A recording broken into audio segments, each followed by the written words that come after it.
training and use of force and application of use of force policy been imparted, including this philosophy, onto police officers in training at the training center? It certainly has, yes. Does the policy itself define force? What is force? Yes, it does. If we could take a look at Exhibit 217, I'll publish that.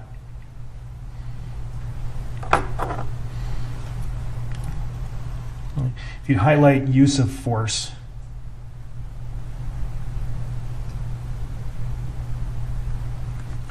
Okay, generally speaking, what is force?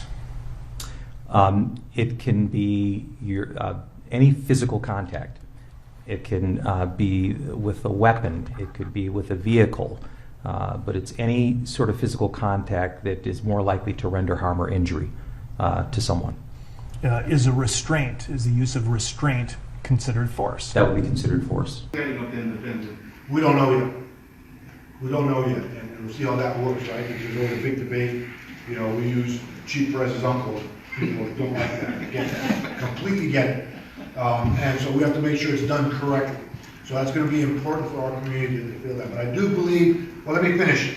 Once the 2 shots are fired and he's struck, the officers don't know he's struck. Wait, excuse me, sir, where did the other shot?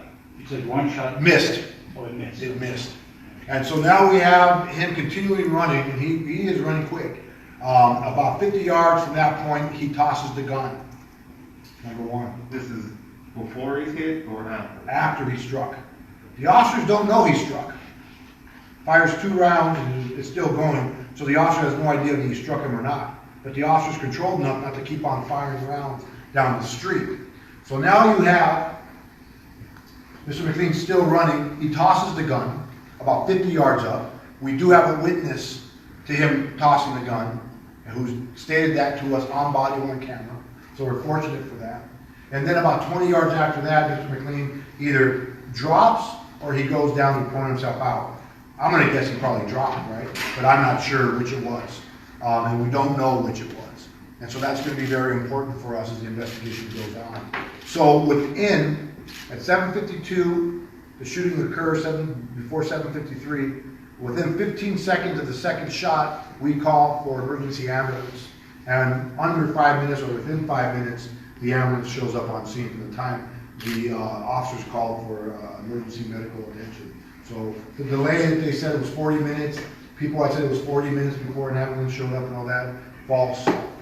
And so that's what's important for us to make sure that we have that type of attention. Did the officers who, there's video circulated, right, that shows the officers taking him, Mr. McLean, into custody.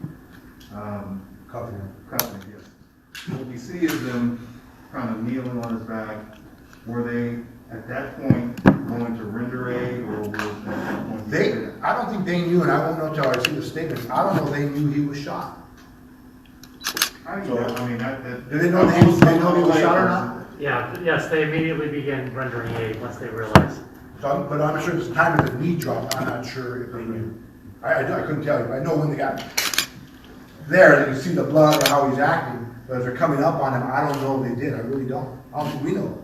But as they're coming up on him, we knew he was shot. Can I go back Yes. a little bit with Juan? So it was a traffic stop. What was the infraction?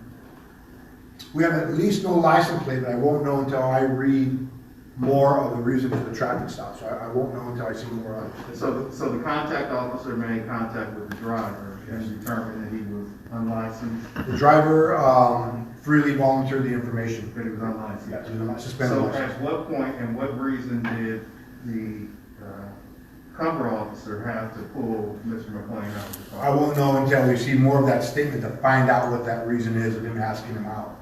I don't know if it was related to how they felt, something that was said, something more that we need to understand during the Will investigation. we hear that audible over the body worn camera?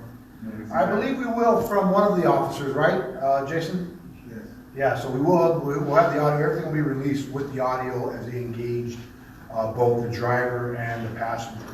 Were they successful in identifying him or him providing ID before he Was he uncooperative? No, they never got to a chance to exchange that type of information from Mr. McLean before he began running. So It just, was pretty quick right off the bat. Can I?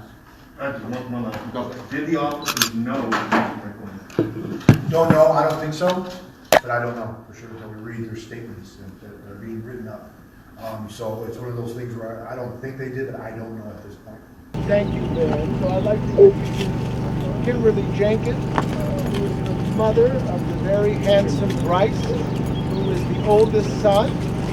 And Bryce is 13 now, 13, and he likes playing football and riding dirt bikes. So I told him I'm not sure which one's more dangerous, but just to be careful. But he's a beautiful young man, and I want his mother to say a few words about how this has affected her and her son.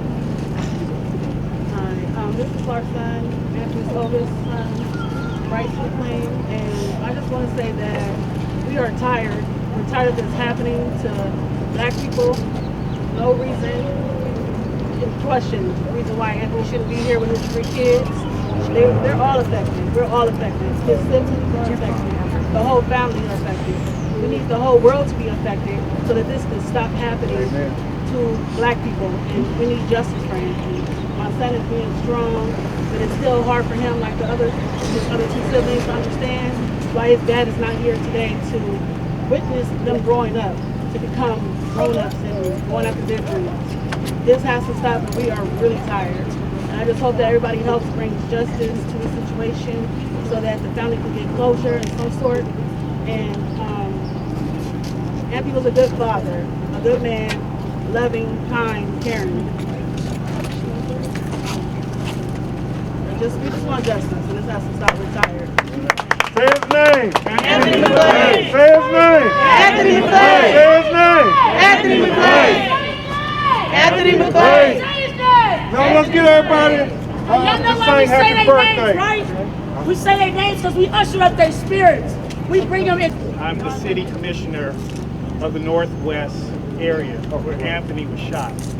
We have put out 175 days of posting since the murder of Anthony McClain to bring together the community. And I just want to thank Ben Crump, Dale, and all of the attorneys and everybody who's here and the family, because tomorrow, being Anthony's birthday, is so important for us historically to make sure we acknowledge and move forward. So I want to thank the media, I want to thank Ben, and I want to thank everybody who's come together to make this thing happen, because we as a community have worked hard to make sure we get the best and make sure that this time in history is not lost.